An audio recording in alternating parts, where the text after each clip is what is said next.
Welcome back. We're going to take a look at this problem again. Man, I don't know how many times I've recorded this stupid thing. But anyways, might have to split this one. It's having trouble saving this. But anyways, let's take a look at this problem. We got these normal monthly temperatures in Albany, New York. Okay, our column 1 here, our X values, January, March, May, okay, July, so on. Our Y values, 21 degrees, 34 degrees, and so on. So for January, I'm going to put 1 into my data matrix editor and so on.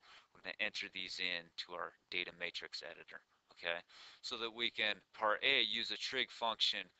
So we can use a trig function to model this data. Part B, now we're going to predict December. What do you think that temperature is going to be, right? Instead of just guessing away at it, we're going to use a trigonometric model to predict that, okay? And then part C, we're going to say, hey, we got this painting company, but they'll only accept exterior jobs when the normal temperature is 64 degrees or higher. During what months will this company accept exterior jobs? Okay, so we'll answer that question as well.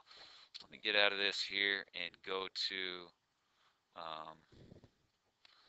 the image. So come up here. Okay.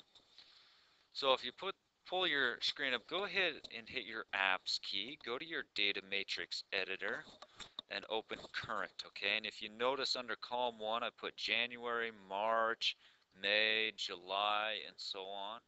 Okay, and then I put the temperatures in column 2.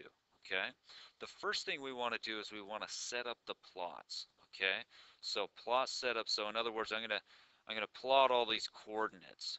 F2, define, scatter, box, and then C1. Whoops, that's supposed to be C1 for column 1. Oops. And then C2 for column 2. So I'm defining X to be column 1, Y to be column 2. Hit enter, and now that's all of a sudden defined for me. Go ahead and hit escape. And now I'm going over this pretty quick in class. So I'd like to do another one of these in class as well, but I'm trying to fit it in a certain time frame, so hopefully this won't have problems creating this WMV file. Now I want to go F5 calculate. Okay, I want to calculate, and I'm going to use the sine model. Whoops, right there, sine regression. So go to the sine regression. Okay, because we knew this was a trigonometric model here. They told us that. So alpha C1. Okay, alpha C2. So my X defined as column 1, Y is defined as column 2. Those temperatures. I'm going to go ahead and store the regression equation to the y1 of x, and I hit enter and I save that, and it's busy calculating right now. Okay, here it is. There's my equation with a, b, c, and d given to me. Now notice their general form is a sine bx plus c plus d, okay, given a, b, c, d. So there it is, and if you hit line F1, you'll actually see it right there. Okay, right there. So there's my plot. There it is right there. I'm going to stop it right here, and then we'll continue next video. Okay, so it looks like we got this regression equation, or this this sine model, this equation that we got that's predicting based on our points right up here. These are point plots. We're going to graph both of these in a window here. So let's create a proper viewing window, because you notice that this equation is bounced up, vertically. It's like 46, it's clear that your d values are like 46. So let's go to our window. Let's go ahead and let our x-axis, our x-axis is our months, 0 to 12. We'll have it be a scale of 1, 1 per month here. Y min, we'll let it be 0. Y max, we'll let it go up to 100 degrees, and we'll have each slash be worth 10. Okay, and then we'll go line F3 to graph that. Okay, and now you notice these point plots. Okay, that was why we did the plot setup. And then the actual model, that sine model, that equation that it kicked out for us, and it's pretty accurate.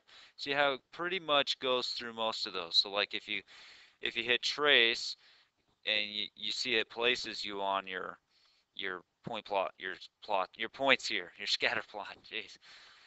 So like May was 58, right? Let's hit the up key and skip to our model, a trigonometric model that we have.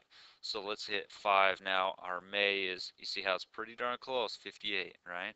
And it did its best to go through all those with a sine equation, okay?